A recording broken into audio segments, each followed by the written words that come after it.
That sounded really cool this time on the headset. Welcome back. Hello, how are you? Oh, God. Oh, no. No, like hellos, guys? Yeah, wait, what's going on? I saw Clayton laughing, so I was just waiting for him to say something. Oh, What? I can't laugh anymore? Yeah. oh what? I can't Hello, sneeze? everyone. Was this game week 6 we just had? Yes, sir. Week 6. Yeah. Wow, this season's kind of going fast. I feel like we just had week 2. Now we're at 6 already. Well, That's the how weeks do numbers go work. in sequential order. Shut your face. Alrighty then. We have a Don't fun-filled, packed Someone's mad episode there, of I got reviewing games and Clayton being an idiot. a lot of stuff to say on this episode. Alright, well. I got a lot of things, and you guys are going to hear about them. Both you idiots and the fans. Okay. Just us two? Garrett's not going to hear it? Yeah, apparently on this side of the couch. Why just both of us? Well, Garrett's heard what I had to say. I need to get a coaster. Because we watched some of the... Yeah, don't ruin the table. Because we watched some of the games together here this weekend. Okay. But, okay, so let's start with the first game of the weekend. It was a thrilling and absolutely insane game. Crystal Palace 0, Fulham 0. All right, second game of the week. It's funny. I was sitting with our friend Anthony at Darcy's watching this game. Shout out to Darcy's, who they're both wearing shirts and sweatshirts if you're watching us. Sponsors. We were like deciding whether to put the Luton game in front of us or to put Palace Wolves. And I was just like, let's put Luton on. Whatever. See if we can get them, watch them get like their first win or whatever. Yeah. And Ant's like, yeah, I don't know. I really feel like Palace Fulham's just going to be a goals fest. Well, And it ended 0-0. I thought that was so funny. He also thought Chelsea was going to have a good season. And Ooh. so I got a lot to say about Chelsea. But I we'll save it. think we all we'll do. We'll save it. Yeah. So let's be honest. Is there really anything to say? There is one thing I would love to talk about this, and that is second string goalkeeper at Crystal Palace, Dean Henderson. You know, his breakout season at Forest, he looked great. He wanted the number 1 job at United, and he wanted it. I didn't say he was going to get it. You mean Sheffield? No, He's at Nottingham. Dean last year. he was Henderson. at Forest last year. What am I thinking of? I don't know. Not Dean Henderson. Ramsdale was at Sheffield years ago. Am I thinking? I don't Ramsdale was fucking there know years anymore. ago. I'm all over the place. Henderson today. was at Sheffield in the 1920 season, and then he played roughly 30 games for United in the 2022, and then he was on loan at Forest last year. I still feel This like is your player, Brian. I know. This is your kid went from United, left. Yes, I understand that. I still think I feel like I'm thinking of somebody else. He played at Sheffield, but just not recently. Yeah, but I feel like I'm thinking of someone else though. Okay. I don't know. Okay, While moving you think on. about that, we're going to talk about the game. The more I think, the more it hurts my brain. So Clayton, talk. So I think it's interesting that since Dean Henderson has been signed by Palace, I think Sam Johnson has been great. And he called up to the England squad. He's had a shutout here. I think he was awarded man of the match. Leno. Leno was man of the match. Leno was man of the match. I knew it was one of the goalies. But he still had a good game. Yeah, he had a great game, and I think that for the goalkeeper battle, which I know Dan's going to want to talk about later for Arsenal, but the goalkeeper battle at Palace, I thought was going to heat up, and it really has because Johnson has been great. And Henderson can't even get a sniff of the field at this time. Well, Yeah. who was it that just decided this year they're not playing for Palace? Who was their keeper? Because didn't he just he just didn't show up? Gaio, Yeah.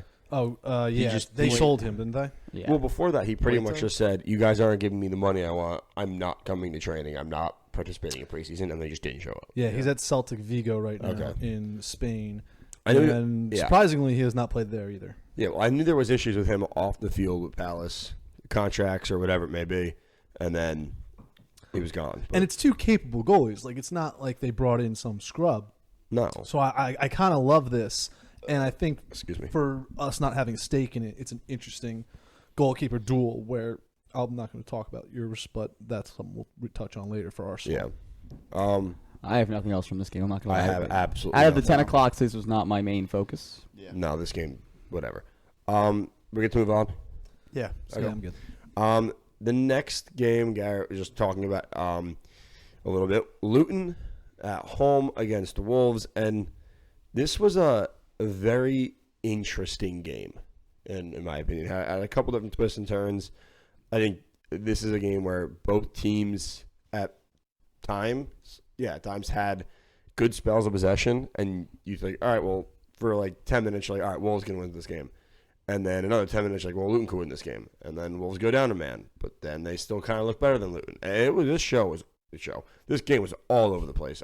Anyone want to start? Anyone? Dan? I think that was the start. I think you started. Well, I want to go next, you mean? Like, yeah, that's what I meant. I'm Ryan's sorry. sick, in case anyone was I'm wondering. I'm not feeling it. maybe in the head, but I'm also not feeling my it. only thought. I mean, I watched the game. It was, like I said, pretty back and forth game. But I just think if you're Luton and you were going to win one, this was kind of that one. I mean, you play a man up, you're a goal up, you're at home. Like, this is like, if you get relegated, which things are trending that way, and you're like, you miss it by a point or two, and this is the game you look back to where you should have got the result, I would say. I mean, that was my biggest takeaway. The Neto goal was fucking nuts, too. That was really cool. Yeah. I mean, they get the red Who's card. going to mention the celebration? Anyone? Oh my God! How many celebrations did he It do? was like 15-1. 15. He started with the ears, and then he did the walking, and then he did. And he pointed then at he his pointed at his jersey, his jersey. Then he name, and grabbed he the went- badge. I was like, bro, pick a lane. Somebody put on Twitter, it was like when you don't know what celebration to do in FIFA, so you start mashing all the buttons and you're playing. I thought he was going to do a knee slide to walk back to center half. I was like, would what's going that would have on? been electric. That would have if he been- did that. You know that's his celebration now. From now on, like he has to keep doing this every time he scores. Just now. It's random like ass 15 different shit, yeah. celebrations. I mean, that was a hell of a goal. I would have probably It done was, 2 or yeah. 3 different Yeah. Dude, I did not realize celebrations. how fast he is. Yeah, and strong. He got to the corner, He's turned to back. one guy, and just shrugged him off. Yeah, he's back. Here's the Back to his question best. I just want to pose. January comes around. He's going to be leaving, right? He has Wolves to. are looking like this, and if teams like Arsenal have their injury woes and Spurs, who Solomon, someone just got hurt at Yeah. Spurs. Is it cool, Chef? Perisic. No. Yeah, Perisic. Yeah, Perisic, thank you. Does he go to like a bigger club? I don't think he'll go to a City because I think City don't usually do much in January. Oh. Do you see Spurs or Arsenal or I'll even take him. United? I'll fucking take him. Yeah, And you you know do. what? And someone's gonna pay. Like Wolves are gonna get paid for him. They're gonna get so much money for this guy. It's gonna be crazy. The one thing I do want to kind of switch it a little bit. Like Garrett mentioned, this is the game where Luton might look back and be like, all right, that could have been 3 points right there. Just from a Luton fan, like their perspective, think about this. Like you go a man up, right? A couple minutes before halftime, you go into the Actually, I dressing. lied. I realized Wolves scored first in this game. Yeah, I didn't realize you that. go Apologies. you go into the dressing room, Backwards. right? And as Luton, you're probably like a fan. You're like, oh, we're gonna put something together. We're up a man. We'll take advantage of it. And 5 minutes into the second half, you get scored on a man up. What do you like? Those fans have to be like, well, what the goddamn hell? Like we had all this time to prepare at halftime, playing a man up, and we come out and just get shit rocked by one player. Yeah, they're probably thinking what we're thinking. They're going right back down. Yeah, But I don't know. It's I don't know if there's anywhere else to say other than they should have taken advantage of this situation, being up a man for more than half the game. But 65th minute they do get one back through Carlton Morris. He's been like really the only bright spot I think for Luton so far. He has I think 2 goals. 2 goals and an assist in 5 matches. Yeah, which I mean, decent numbers, but Can real quick, we just talk about the red card and how absolutely stupid it was. Like, yeah, all right, you go down, you kind of get tangled up with the guy. I'm not even. Was it Belgrade? He's on the ground and he's just sitting there, and he has his studs, and he just starts like kicking the dude with his studs. Well, right I think in the it back wasn't of like his he was leg. like unprompted. The guy was kind of like keeping him down and like holding his legs on him. So and then he tried to get up, he couldn't get up, and then he kicked him. It wasn't like he just randomly kicked the guy. No, I but know. granted, it's still a red card. It's just stupid. What? Nothing. Yeah, no, I think it was a BS. Like he's got to know better. He's just got to be like, okay, I'm going to get up. I mean, You gotta- did Lockyer even get a yellow card for that? No, No. no. I mean, he was literally clenching his legs. He should have. like, Yeah.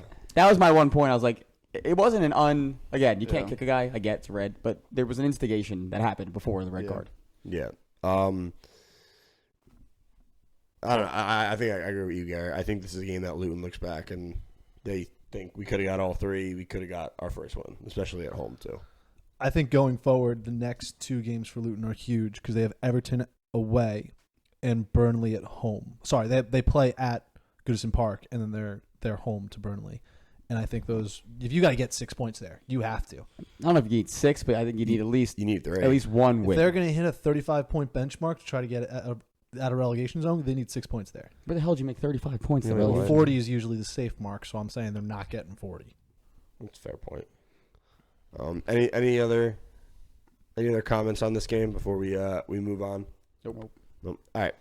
So let's go into Man City 2, Nottingham Forest 0. Garrett, you wanna start us off here? Sure.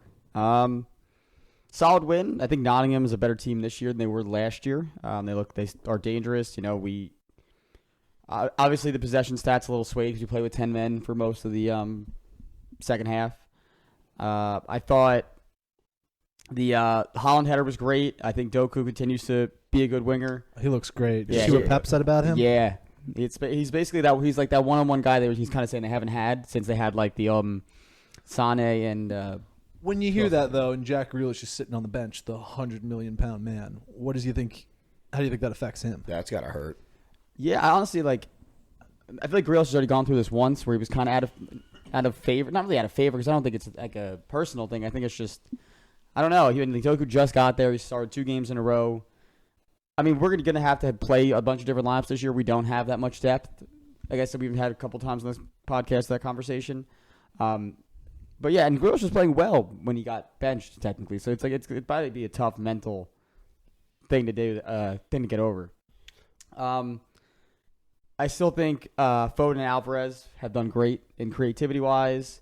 We didn't have Silva this game. That was a big loss. How long is he out for? He's hurt, right? Yeah, I don't know the timetable off the top of my head to be honest. But we don't have Kovacic this game. We had to have freaking Phillips come in for the first time in a while. And we're going to need him again now because we got the red card for Rodri, which that was a pain in the ass. Stupid again.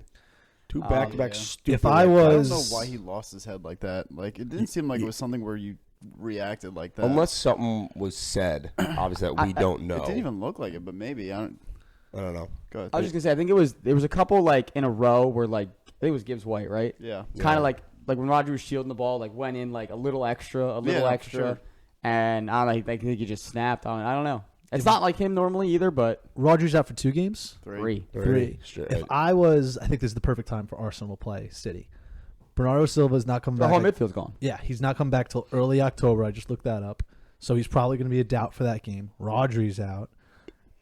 And Our whole starting midfield from last year's game is not playing. I think Kovacic will be back next year for that game, but no KDB, obviously. That is the time you're going to want to play them. But you still got to deal with Holland.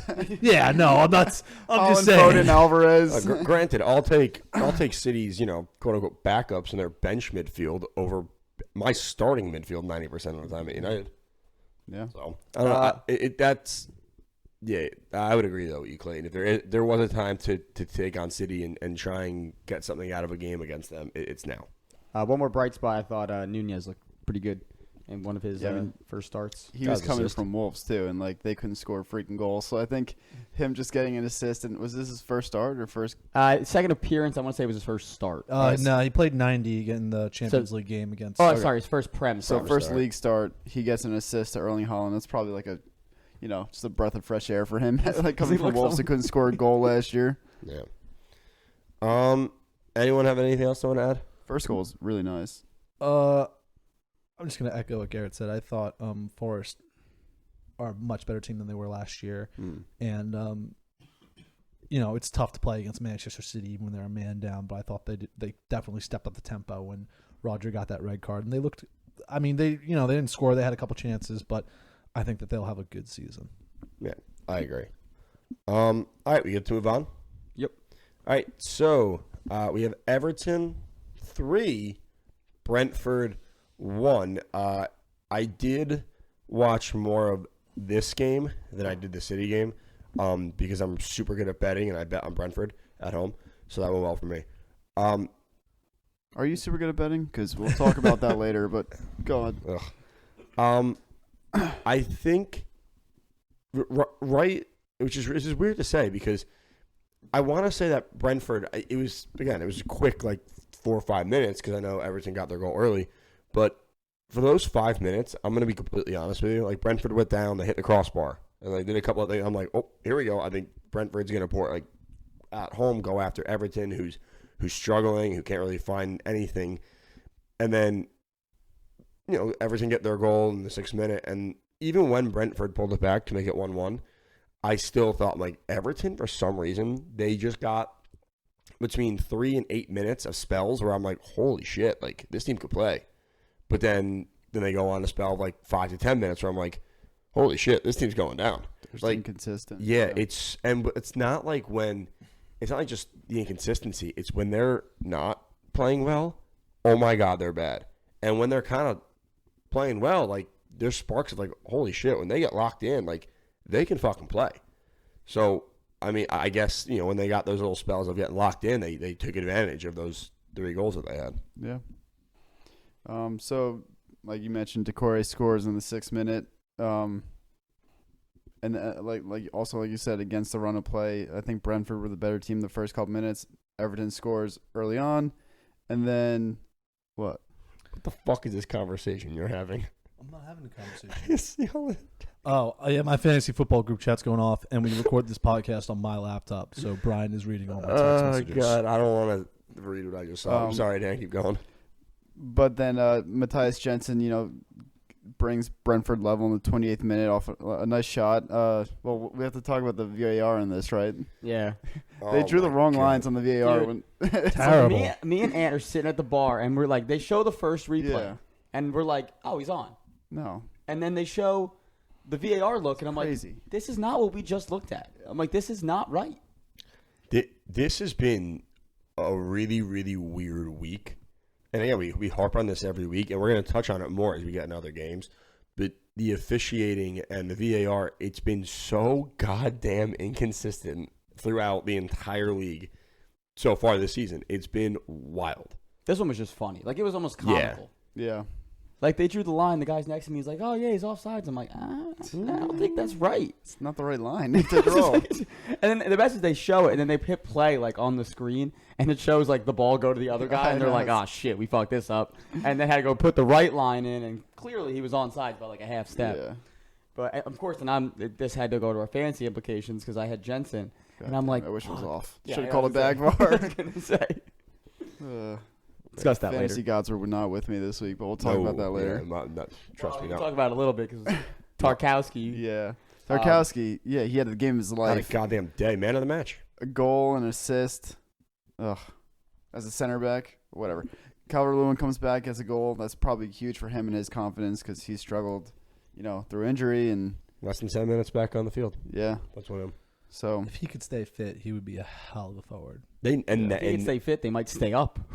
Yeah. I mean, he's already proven that years ago when he was healthy. Like he scored in like 10 games straight or something, or he had Something some kind of crazy. record, Yeah. or close to being Vardy's record. I don't know. But yeah, no, like I said, if Everton can find some consistency, and again, Calvert-Lewin coming back from injury, if he can stay healthy as well, and Tarkowski can be half the player he was in this game, Everton might show some life. I think they're gonna, if they can keep this up and they can find some consistency. Say it one more time. Say it one more time. Consistency. You've literally said it 7 times. I think they got it. You know what? I want you to rip on everybody else now because I'm targeted. I'm targeted. It's plain and simple. They were just thinking the same thing. I'm just the one that said it. It's targeted because they're good friends. And they just let me go. And moving on. So Man U beat Burnley. By the skin of their teeth. Yeah. By all means, United did not look like they used to. And again, you're on the road, but again, it's Burnley. I was hoping for more. And you want to know who actually played really well in this game? Johnny Evans. Johnny goddamn Evans. What the fuck? He ages like fine wine. Dude, he had a goal early on, called back. Hoyland was definitely offsides, impeding with the keeper on a corner kick, and Evans put it on his head. But other than that, I mean, the assist to Bruno, just to ping the ball over the backs, he did it like 3 or 4 more times. Defensively, he looked pretty solid. I'm mind blown at this. I don't understand. The Bruno goal right at the 45th minute, right before halftime, was a work of art. Evans just pinging the ball over the back. Bruno runs onto it one time, out of the air, across his body, back to the far post. Other than that, there's still a lack of consistency. I said it again, sorry. In the middle. yes, we have injuries at the ass. Doesn't help. Reguilon might be out now for a while. He's hurt. So our back line is just absolutely in shambles. Marcus Rashford continues to be nowhere found. And if Scott McTominay starts another game, I'm going to absolutely lose my shit. He's so goddamn bad. But I'll take the win. I mean, Burnley at times pushing forward. They look pretty deadly. Onana had to make a couple decent saves. I think Burnley, they got the crossbar, the post, I think, once or twice. But yeah, I am this team, man. Like I said, our biggest players just still, yet, besides Bruno, our biggest players don't show up ever. And it's just super frustrating. Anybody else? I have 3 things to say about this game. Okay. You have them written down. Seems like you have them written down. Yeah, I'm ready for this. Well, no, I knew Brian was going to go off on this, but these are the 3 things I'm going to say. I think that whoever told Rashford he didn't have to play defense needs to get shot. Because Rashford shot. What the fuck? Okay, maybe not shot, but you know what I mean. Like we don't condone with a shooting. water gun in the face. Yeah, with a water gun.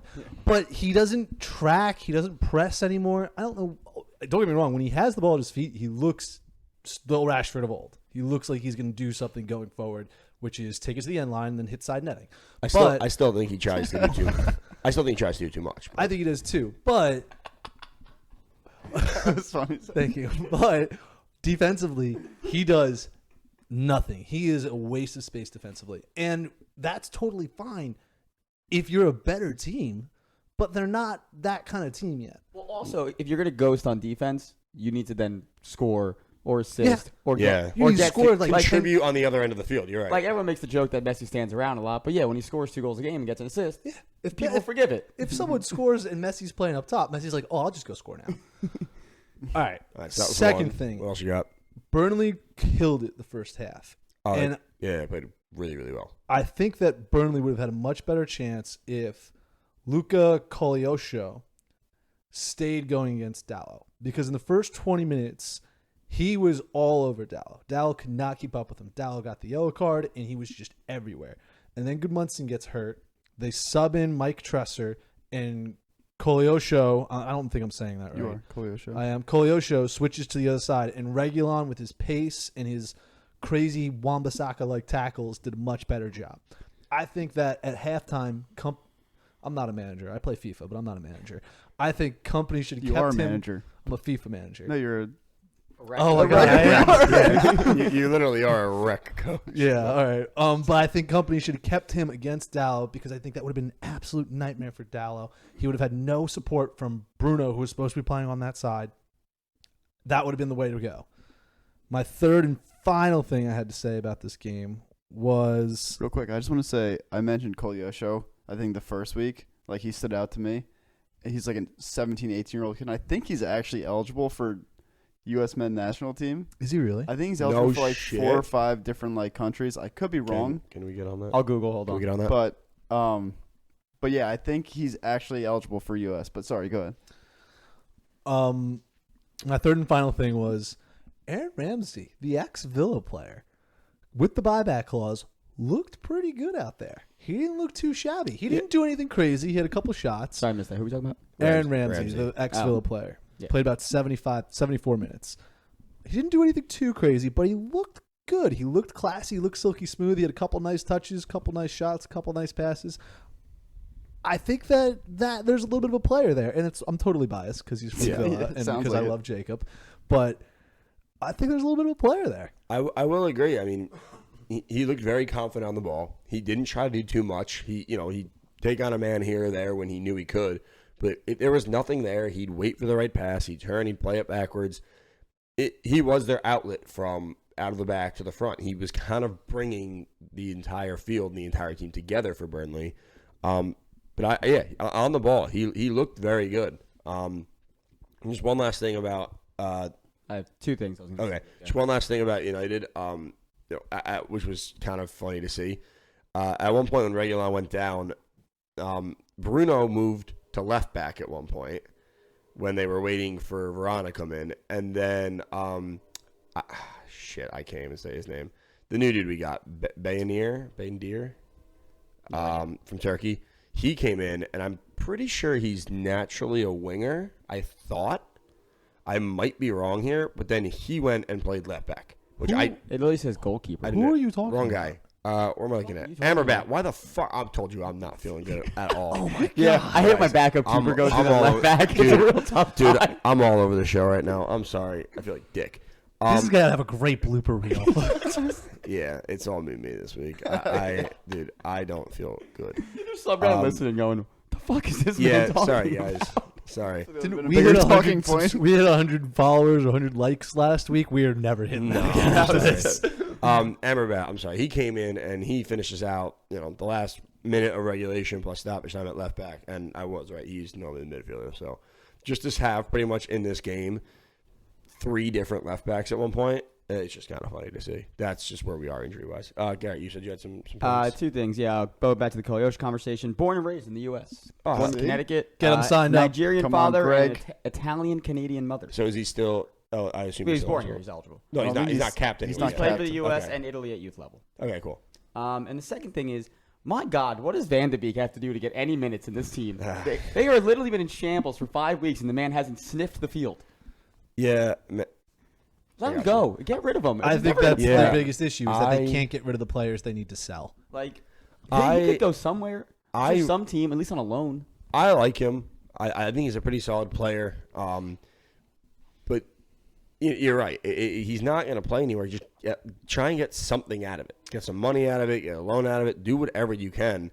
But every time it's brought up, Ten Hag says, "Oh no, I just still see him in some plans and this and that." I'm like, when are these plans? 20, 35? What the fuck are we doing? I'm not going to take credit for this. I saw this on TikTok, but Mark Goldridge, the Man United Yeah. guy, he said that he believes that these players are still around just because United can't sell them for enough money and then use that money to get new players. Like if they want to sell Maguire, McTominay, and Van de Beek, they're not going to get 60 to 100 million for them because that's what they need to then fill that gap. So they're not going to sell them for 30 just to get them off the pay wage because they need that money to then reinvest it. And that's what he said. I don't know enough about Manchester United to say that's true or not. But at the same time, then, I mean, you clearly are struggling, right?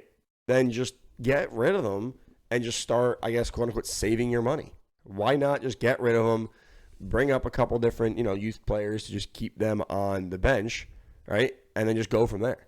You have no depth anyway. You have a couple, a handful of players that out injured anyway, so you're going to get those guys back. So when you get those injured players back, why not just let some of these guys go? Like, I don't fully understand what the management and ownership is doing here. Granted, no one knows because they're fucking idiotic. But All All right, we've been talking for this too Yeah. long. Moving on. I'll take a win. So that was the last game on Saturday. So let's jump into the Sunday games. Danny boy, take us off. Danny, little off. Derby day. Lead us off. You don't fucking man, shut Little up. Derby day. Yeah, so I'll say going into the game, I thought Spurs, like just on Twitter and stuff, Spurs fans were a little too optimistic. I was wrong. I thought they played really well. I thought we were, not at our best. We were not clinical when we had to be. We had a few, obvious, glaring mistakes that led to Spurs goal. Some bright spots, but also there's injury concerns in this game as well. Like at halftime, Rice gets subbed out. No record of an injury history ever. He comes to Arsenal, gets injured in the 5th game. But I don't think it's anything too serious. I think it was a back. It was more precautionary. But yeah, so starting off the game, we had a couple quick chances, but so did Spurs. Raya had an insane, probably one of the saves of the season so far. Oh, going across from post to post. Yeah. That was fucking. Brendan Johnson. That was nasty. Yeah, great save, great reaction save. And he's just so much more comfortable at his feet than Ramsdale. So Who would you pick? right now I'm going to say Raya. But I love Ramsdale too, so it hurts to say it. Yeah. But I don't know if it's also like the new shiny toy syndrome too. But I just think I think the way that he plays with the ball at his feet, is the way that Arteta wants to play. And Ramsdale at times can be a little sketchy at his feet. So I just think it's a little more like assurance in that sense. And I think he's also a good shot stopper. But regardless, 26 minutes in, Saka takes a shot either on goal or off goal. I guess it's off goal because it gets deflected by Romero, and it's counted as an own goal for him. Dude had a tough fucking day. We'll talk He had about a it, but tough he had a day. tough day. He did have a tough day. But then after that game, I thought we were playing really well. I thought we were going to, probably get one or two more. Jesus missed took the ball off James Maddison and, missed the sitter. He has to score there. I think he rushed it too and, just blasted it over the goal. Eddie Nketiah also should have scored or done better because I think it was – who was their right back? What's his name? The Italian kid? Udogie, yeah. He passed the ball back to the keeper, but it was just not a hard enough pass. And Nketiah runs onto it, and he could have probably played the ball back. I forget who was making the run, and I think it might have been Odegaard. But he took a shot and it just wasn't where it needed to be. He's got to go. I'm sorry, I'm losing my patience. I do not think he's a good forward. I'm losing my patience. I mean, we've been linked to Ivan Toney in January. I'm all for it. Go all in for it. That'd be a nice for you guys. I think you're going to have some competition, though, from Chelsea. Too, but yeah. Oh, no. Yeah, Chelsea just signed somebody else. That isn't going to fucking find the net. Yeah, but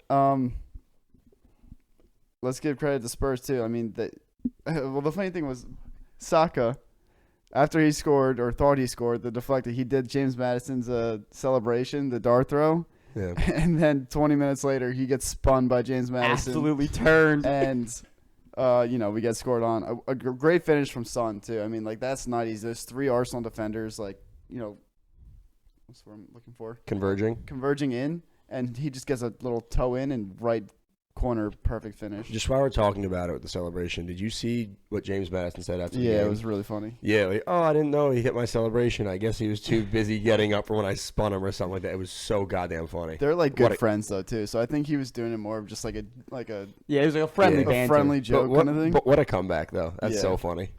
Yeah, but you guys have anything else to say? So I have 2 things. One, I'm looking at the Premier League website right now. It is kind of shocking to me that Saka gets the man of the match when Son had 2 goals and Maddison had 2 assists. I know that Saka kind of forced the own goal and got the second one. But I don't know. I guess it's tough to give to somebody. It's also a fan vote, so that's fair too. And here's my other thing. We said Romero had a tough day, so he has an own goal. He concedes a penalty, right? Didn't he do something else too? We got a yellow card. And he got the yellow card, yeah. So with that penalty, it's a handball. He's lunging in to block a shot. It hits his foot, pops up, hits his hand. Now, and we're gonna go back a little bit. When he did the same thing against United, he lunged in, hand came up, hit his hand. VAR checked it and said no pen. Then obviously I'm supporting United. I think it's a pen. Here, clear pen. Arms away his body. Me and Garrett were trying to find the. Are you looking? I'm just trying to look to see. Okay, we couldn't find the angle, but at one point when that ball comes in, it looked like before the Romero handball, Ben White hits his chest, and when he turns, it catches his elbow. That's what we thought we saw, right? I didn't see it. I'm Did not trying to be biased either. No, I really did. I really did thought. We genuinely. But there was thought, never an angle we saw where he turned, and it looked like he knocked it back down. I think he lifts his arm up. I don't think it touches it though. Yeah. I really don't. I think it's just his chest. Yeah, wait, Garrett. Isn't it almost identical in a way? Like his arm, he's lunging in his arms away, and again, you can't make the argument. What are you talking about now? Are you talking about back to the United pen like a few weeks ago? Are you talking about Ben White? Or are you talking about the penalty kick? Oh. The Romero. It's almost identical, and you can't make the argument that he doesn't have enough time to get out of the way because they're both from like 5 yards out. Either way, it would have been nice to kind of see another angle of that because in real time we really thought that was the case.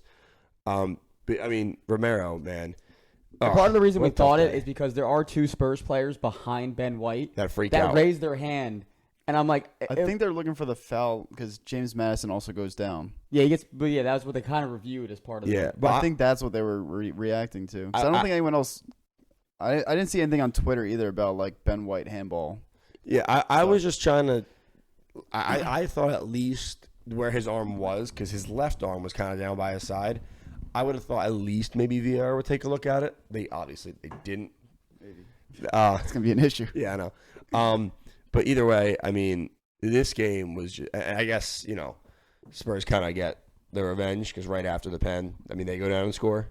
Yeah, I So mean, it might be one of those ball out line moments, but either terrible way, mistake on this Jorginho, game, though. This game was so much fun to watch. Oh, Jorginho, that was absolutely horrendous. I mean, he literally gets the ball stuck under his foot, and James Madison just dispossesses him. Having a stroke? Stutters, yeah.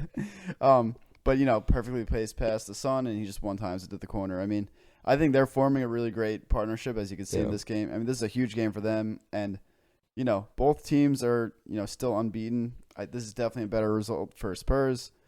Going away at the Emirates, their rival, getting a point. I mean, I'm disappointed. I was expecting more. Mm-hmm. I thought we could win this, and I feel like we should have with the chances we missed. But, people are, that I've been seeing, people are like, oh, is it time to be worried about Arsenal? I mean, we haven't lost yet, unbeaten. Mm-hmm. There are some results that we just, we probably should have gotten more from. But, it's still early on, so hopefully we can turn that around. Yeah, as a neutral, I mean, watching this game, it didn't disappoint. Derby Day delivered 1,000%. Garrett, any final comments? I see that you're looking at. I'm just watching this like 100 times over and over again. I'm on slow-mo. All right. It's so hard to tell. My only thing was I thought it was really cool to see the Son passion in the celebrations and stuff. You could tell that he's just like really taking on that new role as like, because he always used to be like, oh, like I'm the nice guy, I'm like everyone's buddy, like, and now you can kind of see like the captaincy now. Kane's gone, and it's kind of like his team, and you can kind of see that come out now, like in his play and in his like celebration and like the things he's done with the team, his players. Like we talked about the Richarlison thing last year, where he gave him the clap in front of the fans. I just think he's morphing into a great leader, which we were kind of, who was it going to be after Kane left? Yeah. Clayton, we haven't heard from you. Anything?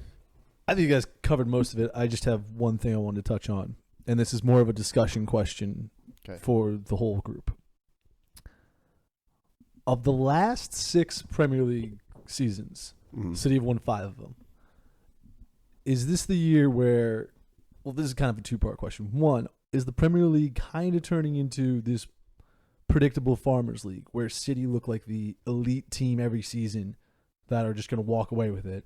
And if they're not, do you guys honestly think that Liverpool, Spurs, or Arsenal, because let's face it, those are probably the only 3 teams that could compete, will be able to compete this year?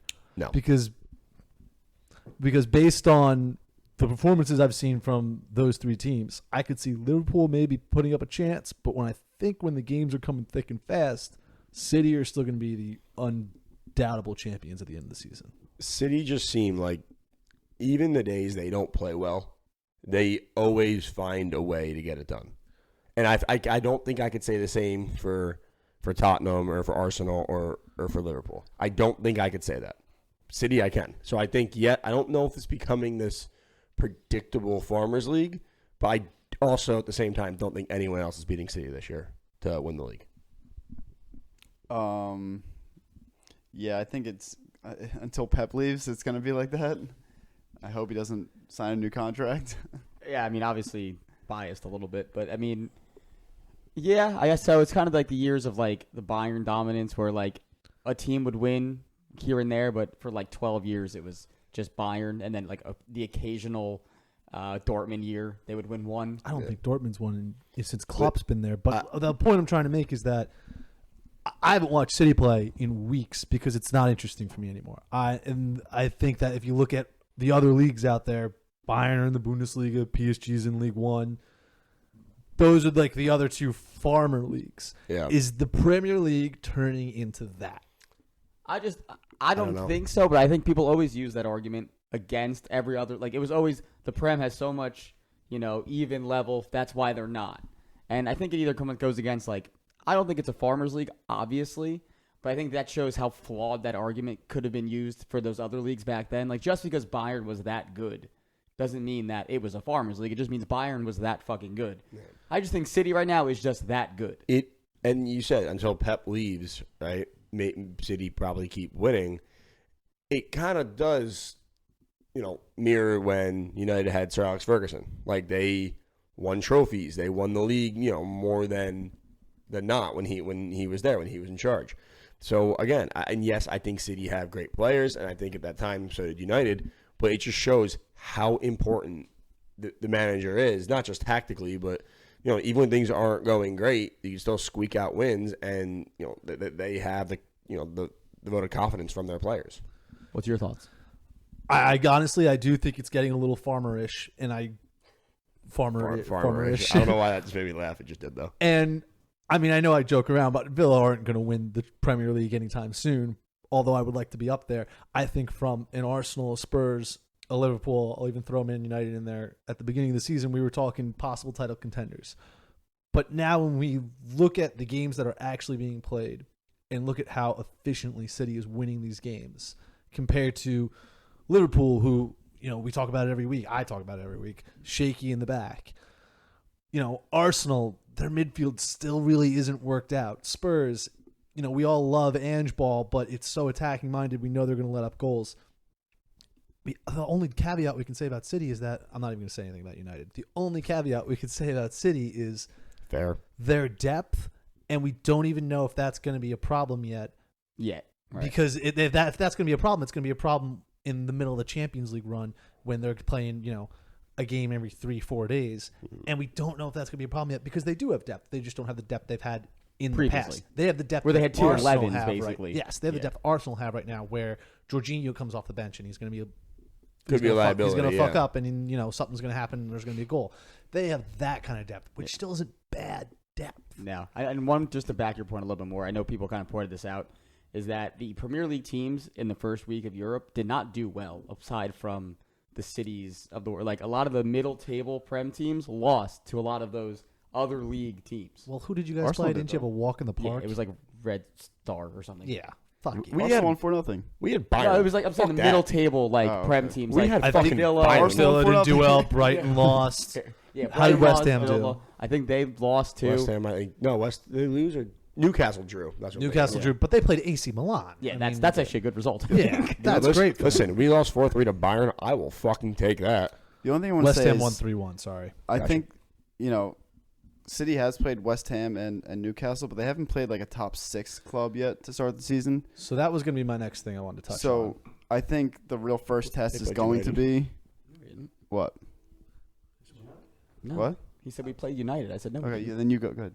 Oh, I'm just kind of going with what Dan said. Starting on the beginning of October, they've got Leipzig away on October 4th. Then they have Arsenal away. Then they have Brighton at home. Then they have Young Boys in the Champions League. Then they have United at Old Trafford. Then they have Bournemouth, Young Boys again. And then they have Chelsea, City, Leipzig, Spurs. That's So a the tough month little of stretch. October, October's a November, lot. that's going to be where we're going to see if the depth that City have is adequate, and if they're going to run through this league again like they have done the last 4 or 5 years. Yeah. We could probably even say more than that. Or if it's finally a little bit of a change and there's going to be a challenger, a competent challenger. I would say if we're at this point at match week 12, then yeah. I still think it's a little too early. Like, I mean, there's still 3 or 4 teams that haven't lost yet. Yeah. Brighton's still on 15 points or something, right? Yeah, they just had one bad result. Yeah. So, I mean, there's still, like, I just want to see him get tested. I think the Arsenal game will be a good game. Hopefully, at the Emirates, with no Rodri, we'll be able to put up a better fight and maybe get our first win against them in a long time, aside from the Community Shield. But, yeah, so. All right, we've been talking for a while about these games. We got 3 more left. We got to rip up through. All right. So let's go to 4 more games actually. Yeah, Brighton and Bournemouth. Brighton win this one 3-1. But Matoma is fucking sick. This dude's fucking awesome. Brighton all around are just like one of my favorite teams to root They're for. so much outside of fun to City, watch. Just because They're everyone's second favorite team. they really are, honestly. What about Villa? You guys don't love Villa? No. I Maybe like Villa. just Brighton every Thanks, week. It's like it's almost expected now, which is like so weird to say about a team like Brighton, but it's like expected that they're going to put up a great result. I mean, there was a sequence of passing that like I think started off the Brighton game, and it was just so clean and fluid. It's just like you just like love to watch it. Like there's like teams like in like the past few years, like you just like want to watch them just because of how good just the good it looks to watch. And that's that team this year is Brighton. Yeah. If Pep leaves and De Zerbi goes to City, then Keep it going. It's going to be the same Run thing it. over and over. Run it. All right. Anyone have anything they want to add in this game? I really don't have anything on this one. No. The next game is a fun talking point. We have Aston Villa. Clayton, let's go. Going to Stamford Bridge. 1-0 over Chelsea. What a game, baby. Oh, man. So, first off, I'm gonna go over the red card first. I thought it was a red. I thought that he uses excessive force, which is what they classify as a red, regardless if you get the ball. As a defender, I hate that because I think it doesn't matter. He gets the ball. But now I'm going to use it in my favor. And I'm going to say that was a fucking red card. Little shit. Bullshit. You screwed me in fantasy. Loved it. From Aston Villa, I thought away from home, I was extremely scared because away to Newcastle, we got absolutely smoked. Away to Liverpool, we got absolutely embarrassed. Away in Poland, we just were letting goals in like it was nobody's business. We went in there and we did a job, and Chelsea had a couple chances. I'm not going to say we were the perfect back line, but we went in there with the high line and said we're going to play our style of football that Emery wants to play, and we freaking killed it. Konza better be called up to the next England fucking camp because he played out of his goddamn mind. He played so freaking well. I was so happy for him. Boubacar Kamara, who's been basically kind of behind the screens, he hasn't been doing much. Absolutely had an amazing performance. He bossed that midfield. Caicedo looked like he was a waste of space out there. John McGinn didn't really do much. Zaniolo had that one chance there. Sanchez made some great saves. I got to give that to him. He made some great saves. Mm-hmm. The one on Digne was insane, too. Oh, my God. I was freaking out. Yeah. Yeah, Rocky woke up. My roommate woke up because I was screaming too loud. Chelsea's point of view, I don't understand what Poch was doing. When they had a red card, when what's his face? I don't even remember who it was. When Gattuso got that red card. Gusto. Sorry. Whatever. The next substitution he makes is taking Mudryk off, which I thought was the most ridiculous thing he could have done. Why are you taking the fastest player off the field when you know you're going to be counterattacking the whole rest of the game? Because he still can't fucking score. It doesn't matter if he can score. I want him to run to the corner flag and get the ball and cross it. Or at least hit, because you know you're going to have a couple chances, and they did. And they fell to Chilwell. Why would you want Chilwell on that ball? So, for Chelsea also, Nicholas Jackson needs to find the shooting boots. He's not it. I have one question for you guys. And feel free, whoever wants to answer first can answer. Statistic question. How many league goals has Chelsea scored in the month of September? They haven't yet. Nicholas Jackson needs to find his shooting boots. He looks and he gets in such great positions and he looks the full fucking player and he just needs to find the back of the net. And as a Villa fan, this is the totally other opposite because I was okay with Watkins not scoring because the goals were coming elsewhere. They're not coming anywhere else for Chelsea. So he's got to be the main man. And until he's the main man or until goals start coming somewhere else, the pressure is going to continually be on top of them. And Chelsea didn't look bad, but they didn't look good. They looked like a team that was just kind of there. They didn't do anything that I was like, oh my God, that's amazing. Sterling looked mediocre. I mean, he made Digne look like a classy left back, and I was like, he's not. Now I'm going to that's all I kind of really had to say about it. I was so happy for Ollie Watkins getting off the mark. I think in the next 4 or 5 games, I could see him, now that he's a little relieved, he's got the first one, I could see him going off. Yeah, this Chelsea team, they have to figure something out. I mean, because what's the point of going out and spending all this money, right, if you can't win games, let alone score a goddamn goal? Like, you're going out and you're spending hundreds of thousands of pounds on these players that... Thousands. Millions, whatever. That, like you said, that, like, for the most part, can't even hit the net. Right? So, I don't know. I can say one thing about being a United fan. At least we're not Chelsea. At least we have a goal this month. So, anyone else? Anything else to end this game? Nope. All right. We got 2 more to go. Liverpool 3, West Ham 1. Who would like to kick this one off? How about Jared Bowen's goal? That diving header. So nice. That was sick. The second I saw that go in, I was like, okay, I want West Ham to get something out of this. Stu Fall's been doing great going forward, setting balls in. That's 2 weeks in a row. We had the Ward-Prowse last week, Bowen this week. It's funny because he's always been a player for West Ham that I like because I was drafting in fantasy, but he's been in and out of the lineup depending on what other personnel they had. I think he's actually played pretty well.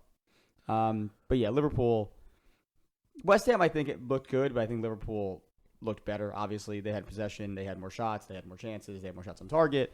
I think Nunez is finally not as lethal as he probably wants to be, but he's at least finding some goals this year in games where like they're important games. Yeah, he missed one or two big ones, but still, like you said, he's scoring.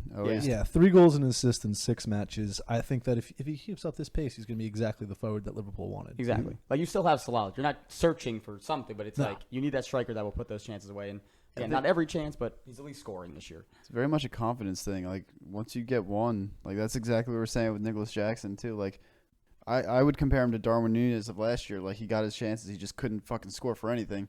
Yeah. So I mean, like maybe Darwin's starting to find his groove, get comfortable with the team. He has the season under his belt. I think he could really have a good season. I think he's starting over Gakpo now. I think that's pretty, Klopp wants that, obviously. Yeah. But yeah, I mean, first goal was a clear pen. I think anyone.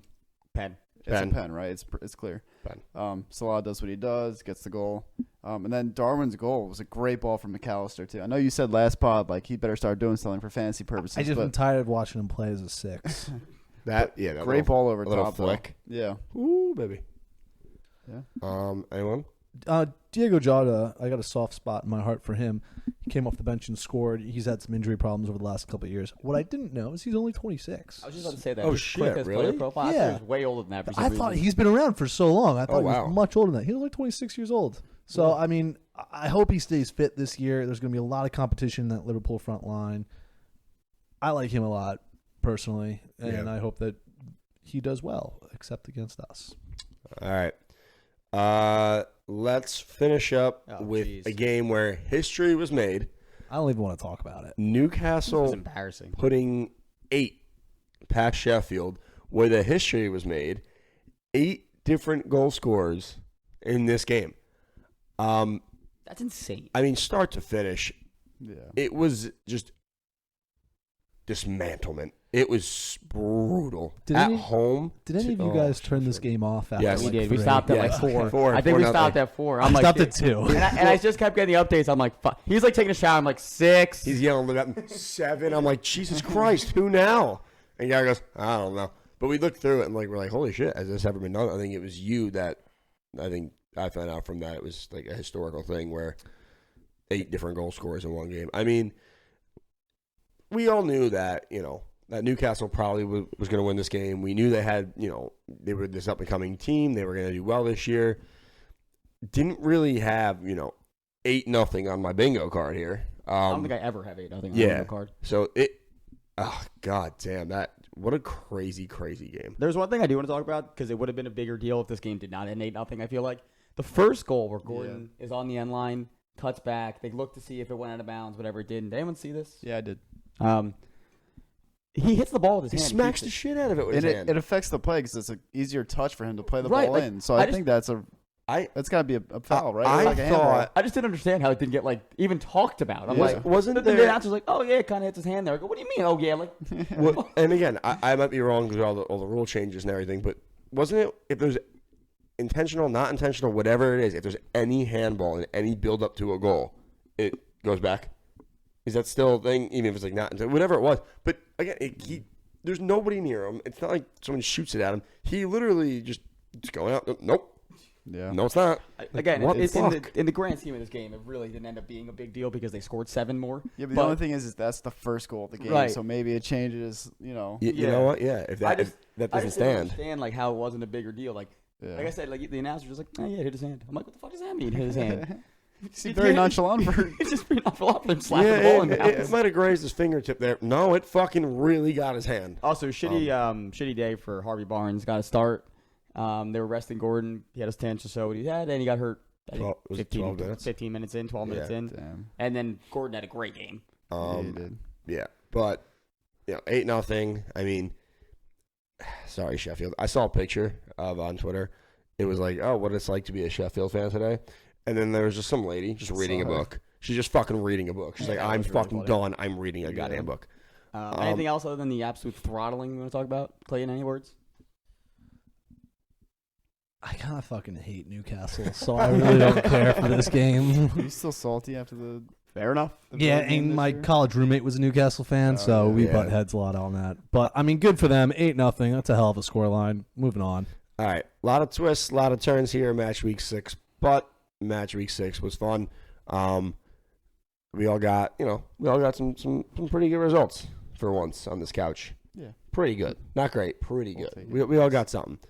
All right, fellas, that was a very long review of Game Week 6. What do you want to jump into now? Last week's new game, we're going to have round 2 of Who Am I? Oh, I love Oh, this. hell yeah. So, who am I? You get 3 guesses. I'll give you hints as you go through. Here we go. Okay. I was born in Coventry, England. Oh, I know it. Fuck you. Nothing? No. Okay. Following that, started my youth career with Coventry City. Shocker. Anything? Harvey Barnes. We had 3 guesses. 3 guesses. James Madison. It is James Madison. I told you I knew it. What were the other guesses? The other What are the hints were going to questions? be he scored 15 goals for Norwich. Yeah. Didn't know that. I was dropped from the squad for breaching COVID protocols. Received his first England call-up in 2018. Was Leicester City's Player of the Year, and I'm the vice captain of Tottenham Hotspur. He's the vice captain? Yeah, no, I thought that was be interesting. I threw that in there because I didn't know that. Oh, interesting. So it's him and son? No, Yeah. it's Son, and then the vices are him and Romero. Oh. Okay. Yeah, I was very shocked to find that out. That's a good get. That's a good get, Garrett. I would just like to say 2-0 in 2-0, the and players. guess who am I? Guys, you got Yeah. some work to do. Well, I'm in a tough one next week. That was a tough one. I don't know how I got. I just knew he played for Coventry. all right. What's next on our agenda? We want to run through the games next week? Previews, yeah. Before- Let's do a quick little. Yeah. real fast. Well, Yeah, rapid fire through each one. One person gets to talk. That's it. Go. all right. Like, I Well, mean, about each one, not one person in general. yeah. So this is a weird week because we have Saturday, Sunday, Monday, and Tuesday. That is a weird week. Yeah, games are pretty spread out. So let's roll through this. Oh, no, more days we get to watch. Right. All All right, right. Clayton, we're starting with you. Villa hosting Brighton. Kick us off on Saturday morning, 7:30 Eastern time in America. I'm going to stick with my bias, and I'm going to go 3-1 Villa. That ain't happening. 3-1. Yeah, Jesus, you're fucking. that's not bias. That's Yeah, delusion. you're fucking wrong. Dan, Arsenal traveling to Bournemouth. 2-0. All right. Garrett, Everton hosting Luton. This has 0-0-1-1 written all over it. I mean, Luton, Everton. All right. I'll go here. Man United or hosting Crystal Palace. I'm going to say 3-0 United. Jesus, guys, could we have a little less bias on our teams here? Palace's ass. I hope. Clayton, back to you. Newcastle hosting Burnley. 9-0. Burnley. No, I'm kidding. Newcastle. Realistically, Newcastle 3-0. All right. 9. Dan, Sheffield on the road at West Ham. West Ham 4-1. Oh. We're just really saying fuck Sheffield's Yeah, defense. Sheffield. Yeah, Sheffield's gonna they have looked it. rough last week. Yeah. So Garrett, let's go to you. Man City on the road at Wolves. I have a weird feeling it's gonna be. I'm 2-1 City. I just have a weird feeling it's gonna be a close game and it's just gonna sweat it out for whatever reason. And we have to play Calvin Phillips, which I don't really love. All right. So Let's probably and definitely I would say the game of the weekend here. Spurs hosting Liverpool. I'm gonna throw out a guess. If anyone else has something after, feel free. I'm going high. I'm going 3-3. Fuck it. Let's just see some goals. Anyone else have a guess they want to just throw out there because it's a big game? or they're in London. I think Spurs actually can win this. I'm gonna go 2-1 Spurs. All right. Let's go to Clayton. Nottingham. Now we're on the Sunday. Only one Sunday game this week. Nottingham at home are hosting Brentford. 1-0 Forest. All right. Dan, Chelsea travel to Fulham on Monday now. Fulham 2-0. They still don't score. Chelsea, Sad part is I can totally see that I know. result. Chelsea kicking off October with no goals. Willian's gonna have 2 goals. Just And he's for going to spite. celebrate on both of Yeah. them. He didn't celebrate last time, I don't think. When he scored And against then them. Tuesday, I believe, is the makeup game Yeah. from when Luton, their stadium wasn't done. They're going to host Burnley. I'm going to go. What do we have in the. You had a tie for Everton Luton, right? Yeah. Fuck it. The boys are getting their first win. We're going 1-0 Luton. Remember when Brian said Luton were going to be Shut higher than 12? The Yeah. fuck Sorry, I had Ollie Watkins being like top 3 in the fucking Golden And that Boot. could still happen. And he's got 1 so far. So So there's our preview. Looking ahead to game week number 7. Few more final things here before we wrap up, gentlemen. real quick, we skipped over fantasy. Dan, would you like to give a Dan, quick you fantasy run rundown? Fantasy? Yeah, quick fantasy rundown. Not surprising who a lot of the top players are from. Yeah, right. Yeah, I know. 3 of the 5 are from Newcastle, as you could guess. Top being Trippier. Trippier, 3 assists. His first real big game of the season, I would say. Yep. 3 assists, 5 key passes, 1 clean sheet for 46.5 points. Tarkovsky, who was on my bench, with 35 points, 1 goal, 1 assist, 4 key passes, 8 aerials. Saka was third with 33 points, a goal, assist, 4 key passes. Anthony Gordon, 32.5 points, 1 goal, 1 assist, 3 key passes, 3 shots on target. And a handball. And a handball. And a handball. And then Bruno Guimaraes, 32 points, 1 goal, 1 assist, 4 key passes. All right. Go ahead, Garrett. Yes, I beat Dan's unbeaten. I'm so happy. But we had a battle going. What is we everybody did. right now? This is game week, 5? That was 6. 6. And I'm 4-0-2, I think. Same thing. I'm 5-1. I'm 3-2. We That's not also possible. I'm 3-3. Sorry, There we I go. started 0-3 and I'm clawing my way back. That's So you had we- a big game week this week. Didn't you have like 150 points? Or Yeah, something? I had all my forwards and like half my midfielders play middle of the week, and I was talking to Ann. I was like, "You're gonna fucking smoke me." And then Dan Byrne decided to drop his big ass points on everybody, and Kyle Walker with the goal and the assists, and Saka decided to actually show up this week. So What do you mean show I up don't this know, week? every time it comes It's down like to the Saka second getting me most points, in the every time it comes down to him getting me points, he's always like 2 points shy, and I'm always Okay. so furious. so we did Less next time. we did come to a conclusion that whoever in our league scores the least amount of points for that weekend was it have to chug an ice? yeah, Yep. So that'll be me. Can you Considering do it on camera? We don't have any now, but we will. Did you have Romero? What? Did you have Romero? No, but I had like 3 or 4 players get 1 point or less. Oh. Someone had to be negative, right? Yeah, who had- Jack Grealish put up -4. My keeper was negative. Gibbs White was negative. You know, it wasn't the lowest team. It was whoever had the lowest player. the lowest player. So I think it's actually Owen, but he didn't know about it because he's not in the group chat. Oh. But he had Oh, Romero, so I think, it's- starts. He had like -10.5. So, ladies and gentlemen, I ain't chugging a fucking ice. That's awesome to hear. I might do it for the shits and gigs. Okay, so what do we want to wrap up with here, gentlemen? We have an old favorite of overrated or underrated. We're gonna say a player. I'm gonna give you guys a player, and then I think Dan's gonna give you one. And we're just gonna do 2. We have 3 on here. I think we're just gonna do 2. Yeah. But just we're a little long on time. But I'm gonna give you guys all the option to give your answer. Sometimes we agree, sometimes we don't. We'll see. I'm gonna start. We had a player on here, but you know what? He's just coming back from injury, so we'll skip for now. Andy Robertson, overrated or underrated? Shit. Whoever wants to go first can go first. Clayton, go. Underrated. Explain. Let's get a little fucking. Oh, I'm sorry. I thought it was just like a rapid fire thing. I think he does the job he has to do. He's the defender he needs to be, and he has the left foot to cross the ball. And he does exactly what he has to do, and the media doesn't talk about him. We don't talk about him a lot because he does that job.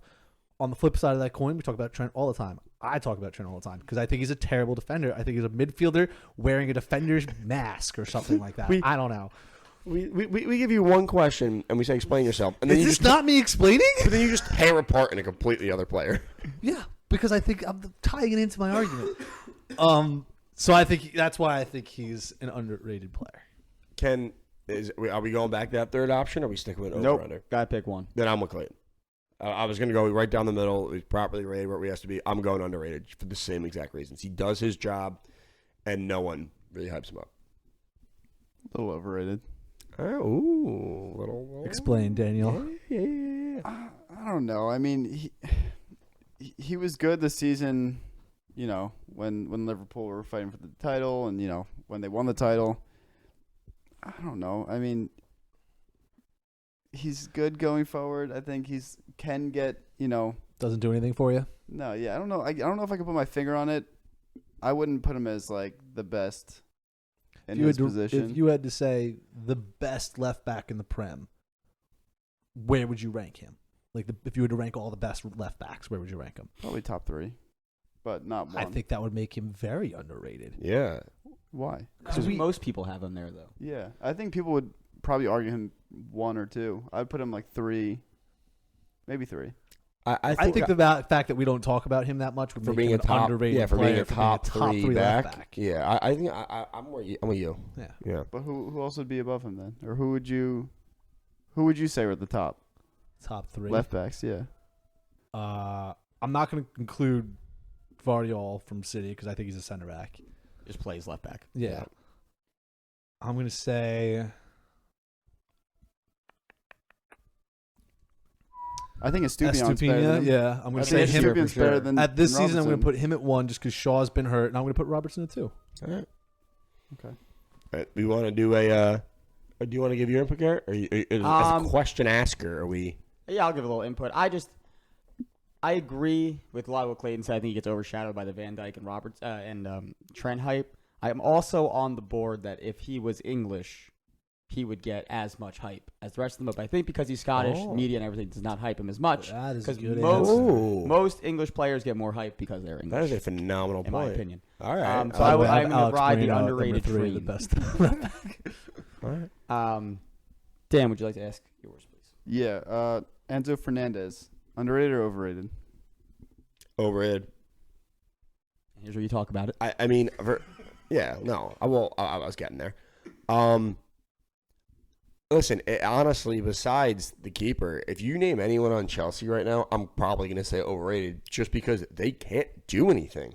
They can't score. I mean, 24 appearances with the team so far. He has 2 assists to show for it. I know, they didn't get him for his goal-scoring prowess, but I don't know. I just think if you really look at anyone on this team, you kind of think they're all a little overrated for how much they've paid for, for these players, for like players like him and stuff. I don't think he's making the impact that people thought he would or that he was quote-unquote supposed to. So I'm going to go Enzo Fernandez, overrated. Clayton? I really want to disagree with Brian, but I'm also going to say wait, why do you want to disagree with me? Just for fun, but I know I agree. I think we're on the same page today. Yeah, we're on the same page Fuck today. yeah. I think he's overrated. For the 22-year-old, I think he's got too much development still that he needs to go through for him to be the player that's worth the money. He was, what, $70 million? I think he was 100. 100. More than 100. Yeah.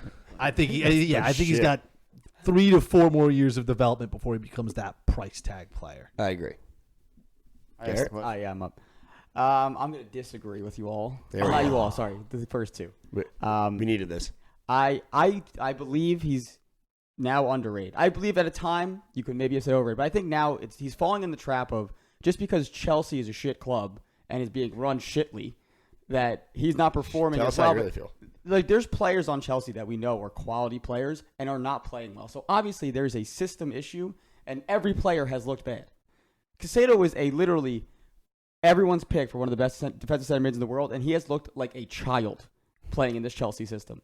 So I don't think it's that he is he's a bad player. I just think he looked in the World Cup. He was one of the best midfielders in the World Cup, playing in a system that they knew, players that knew how to actually play, and he showed his worth. He was creative. He had a chance to play. He's also played like 3 different positions within Chelsea's midfield since he's been there. So he's been playing out of position. I just think he's getting a lot of hate because this Chelsea team is all over the place. Is that on Poch then? Is Poch under pressure to make this team perform? Do you think he's going to be losing his job in the next month or so if something like this keeps on going on? I don't think he'll lose his job, which he might deservedly so, because I think part of it's the ownership too, buying all these players and just going, here, go make some shit with it. So I don't think it's all on him because, again, there's a lot of when you have 9 guys on a payroll worth $100 million, you feel pressure to play them because you have them. But in reality, that might not be the best decision for your roster or your lineup. Just because they cost the most money doesn't mean they're the ones that play well together or have chemistry. So I think this is more of a system issue for Hernandez. I still think he's a great midfielder, showed his creativity in the World Cup. I just think Chelsea itself is the reason why he's looked so bad. Dan, you want to add anything? Nope, I'm good. Okay. I enjoyed. Before we wrap up, I have something I need to address to the people. So Brian's best bet. Okay. We're going to rename that, by the way. Yeah. So, first and foremost, I apologize. If you've been riding it, then if you've been hanging with me and you've been riding my best bet and tagging along, you're losing money. Rightly so. By the way, we do not condone you gambling with Brian. Gamble responsibly. Don't listen to me. So going forward, it will be named not Brian's best bet anymore. It's going to be I'm trying my best bet. And that being said, for this episode, I do not have a bet as of now. I'm going to get in the lab over the week. Really going to try and find us a winner. And hopefully maybe I'll get that out there on Twitter or something. But as of right now, I just, I do want to sincerely and wholeheartedly apologize because I'm fucking trash. So. Yeah, I always had a whole joke. Like, you were going to say the bet, and I was going to be like, oh, the best bet's to fade it. And you didn't do it. And now you ruined the whole thing I had set up. And now I'm sad. Gary, it was all planned, and you screwed me over. Listen. I'm here for the people, and they deserve an apology. In that's what I'm going to give them. Fair enough. Anything else from the fellas that we want to talk about? Hell of a game week. Crazy game. A lot of goals this week. A lot of red cards. 3 red cards across all the games? This whole season's had a lot of red cards. Yeah, this season's weird, bro. We have a little bit of time. I wanted to bring this up before we were running a little low, but I guess I'll bring this up now. Is this the worst promotion teams we've seen in a long time? I don't think it is yet. I think it could potentially trending. be. You think it's trending? I think Luton's terrible. I think they'll go down, and I think Sheffield honestly just don't. I've been saying this since day one. I don't think Sheffield's midfield is good enough. However, I don't think that necessarily Burnley will go down. Look at Burnley's first couple matches: City, Villa, Spurs, Forest, United. How many points do we realistically think they were going to get? That's a very fair point. Then they have Newcastle on September 30th, which is this coming weekend. Then they finally have some games where you're like, okay, here comes the points. Here's the results. Luton, Chelsea, Brentford, Bournemouth, and Palace. The fact that we have to lump Chelsea into a game. I'm going to lump Chelsea in there. They look terrible. Yeah, but bad. I think that there's still hope for these teams. It's game week 6. Burnley in particular, I think there's definitely hope for. I full-heartedly think the other two teams are going down. I think Sheffield always was the team that we always was like, you know what they are. They're a defensive team. They're gonna grind out some time. They just fucking lost by 8. That is not their identity anymore. Clearly, so if they can't do that, they're not some goal scoring powerhouse. So yeah, I think they're fucked. Luton's going top half. And not to just kind of gang up on Sheffield, but they did have some matches you would have thought they would have gotten some points from. They played Forest, they lost 2-1. They played Everton, they tied 2-2. Those are some games you're thinking that those teams are probably going to be in and around that area. Forest, not so much now, but Everton definitely. Yeah. So those are some you're thinking they played Palace too, 1-0 win to Palace. That's a game you think they might get something out of. I think Luton's definitely going down. Sorry, I'm kind of hogging this segment.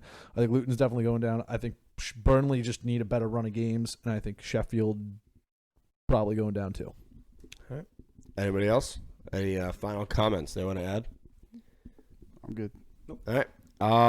So that's going to wrap up this episode of Premier League and Pints. You can follow our socials at League Pints, Premier League and Pints on YouTube and wherever you listen to your podcast. Thank you guys for watching. Thank you for interacting with us on all our social media accounts.